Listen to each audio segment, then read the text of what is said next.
नमस्कार मित्रों, स्वागत है आपका एक बार फिर आपके अपने YouTube चैनल अथर्व एकेडमी में। दोस्तों, इस क्लास में अपन डिस्कस करेंगे आज के पटवारी के एग्जाम की दोनों शिफ्टों के प्रश्नों के बारे में।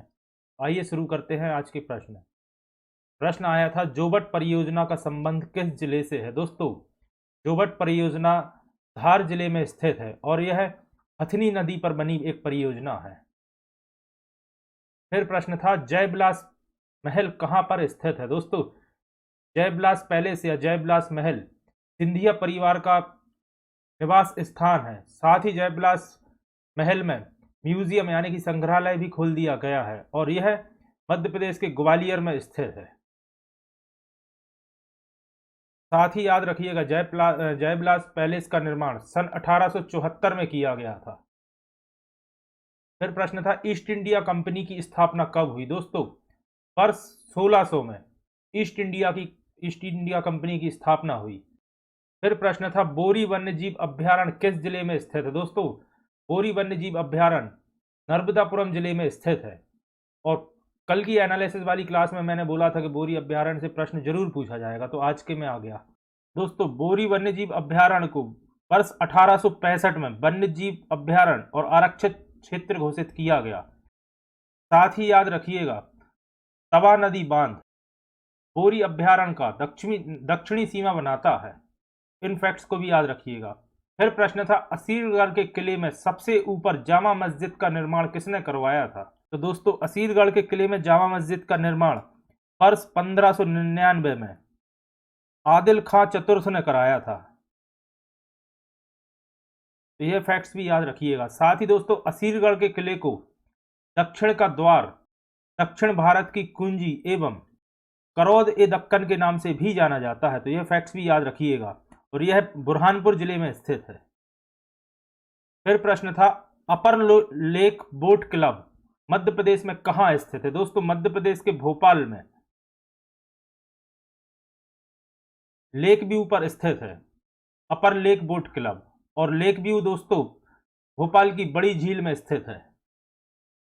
फिर प्रश्न था, सतपुड़ा की रानी किसे कहा जाता है। दोस्तों, जैसा कि आप सभी जानते होंगे, पचमढ़ी को सतपुड़ा की रानी के नाम से जाना जाता है। फिर प्रश्न था, तानसेन समारोह कहां आयोजित किया जाता है। दोस्तों, ग्वालियर में तानसेन का मकबरा स्थित है। साथ ही प्रतिवर्ष 5 दिवसीय तानसेन समारोह का आयोजन भी ग्वालियर में ही किया जाता है। तानसेन, जिनका पुराना नाम रामतनु पांडे था।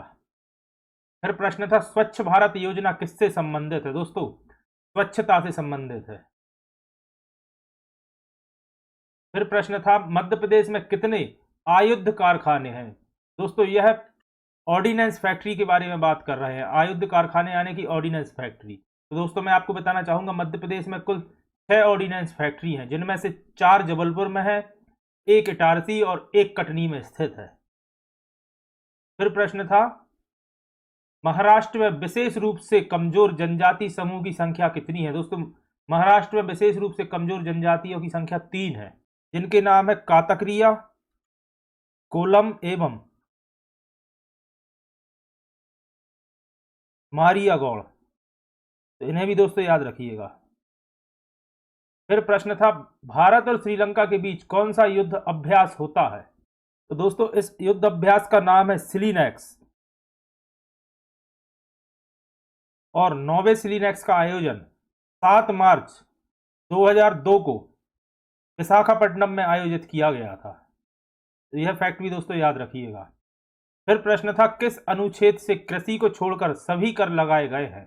दोस्तों, अनुच्छेद 246 में कृषि को छोड़कर सभी बाकी करों के बारे में जानकारी दी गई है।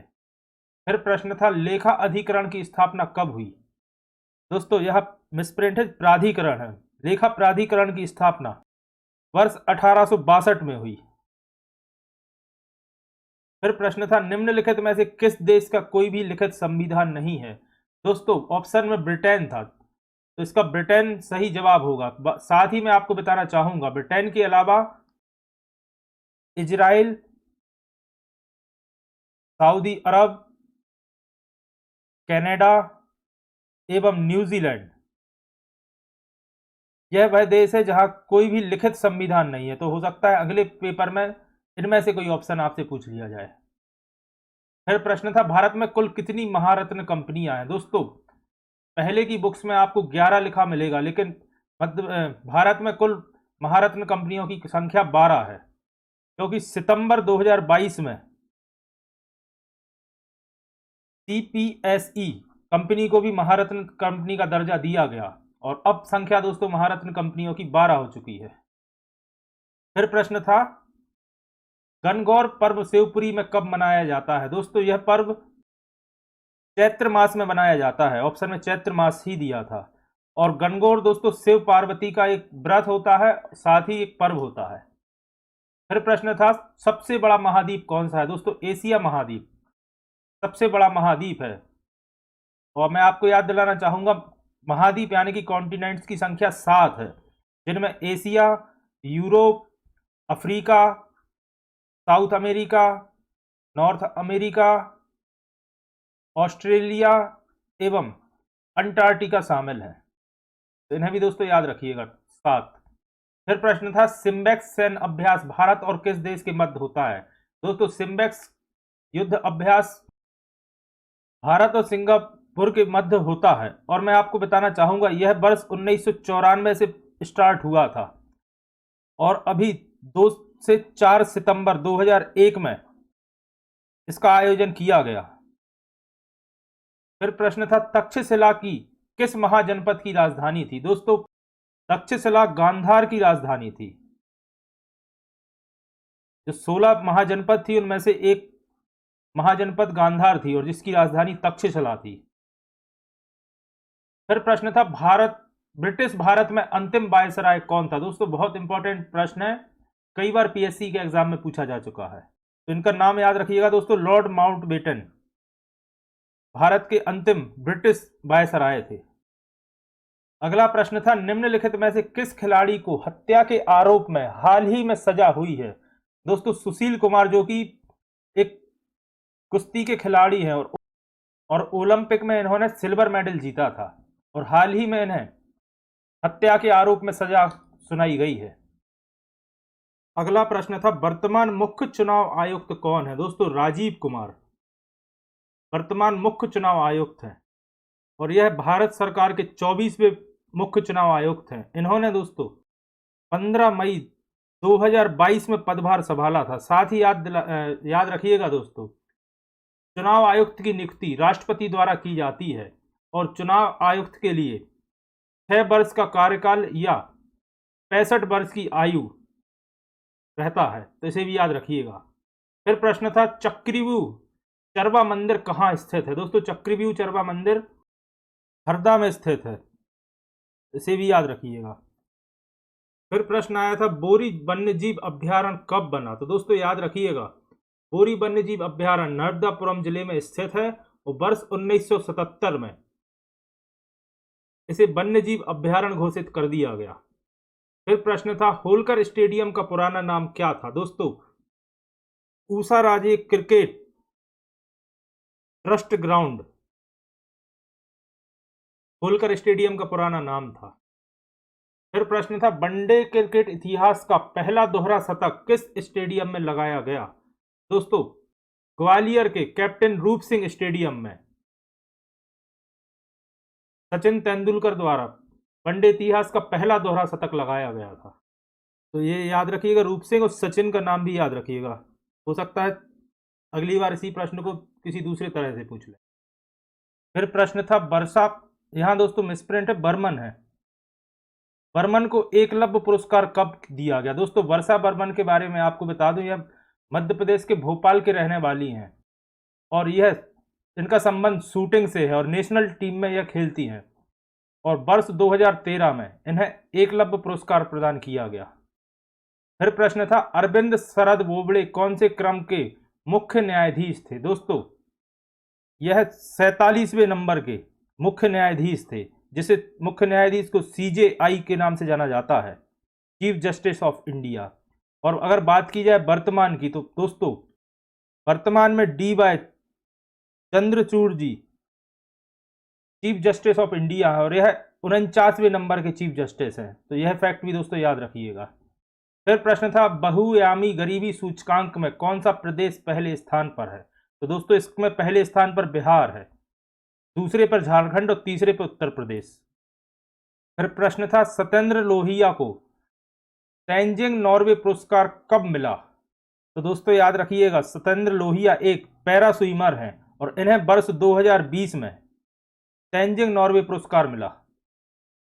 फिर प्रश्न था मेघा परमार का संबंध किस खेल से है? दोस्तों मेघा परमार के बारे में कई एग्जाम्स में प्रश्न आ चुका है और यह पर्वतारोही है, ये भी याद रखिएगा दोस्तों। फिर देखते हैं विज्ञान के कुछ प्रश्न। जल को शुद्ध करने के लिए किस रसायन का प्रयोग किया जाता है? दोस्तों क्लोरीन का उपयोग किया जाता है जल को शुद्ध करने के लिए। फिर था दाब का सूत्र क्या होता है?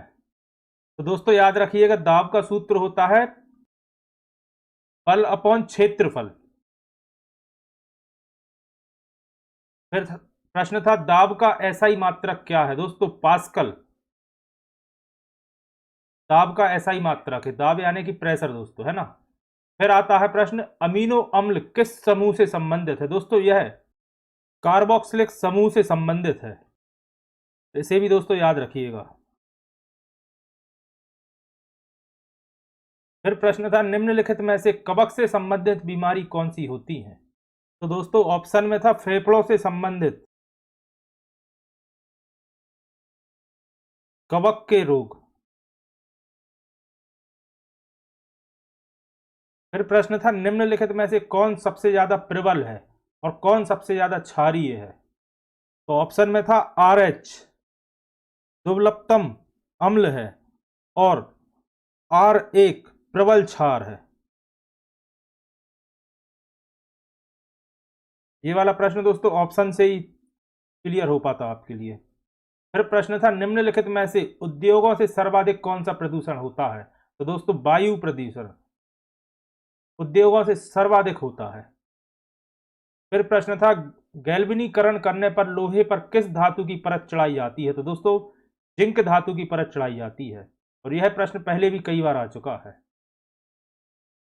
फिर प्रश्न था जीन्स किससे बने होते हैं? तो दोस्तों जीन्स में डीएनए होता है, डीएनए से बने होते हैं। फिर प्रश्न था एक एटीपी में कितनी कैलोरी ऊर्जा रहती है? तो याद रखिएगा 7.3 कैलोरी किलो कैलोरी ऊर्जा रहती है एक एटीपी में। फिर प्रश्न था आधुनिक आवर्त सारणी में आवर्त में बाएं से दाएं जाने पर परमाणुओं का आकार में क्या अंतर आता है? तो दोस्तों आकार घटता जाता है बाएं से दाएं जाने में, और अगर प्रश्न आए कि दाएं से बाएं जाने में तो बढ़ता जाता है, याद रखिएगा। फिर प्रश्न था ध्रुवीय ज्योति का घर क्या कहलाता है या किसे कहते हैं? तो दोस्तों वायुमंडल के ऊपरी भाग को ध्रुवीय ज्योति का घर कहते हैं।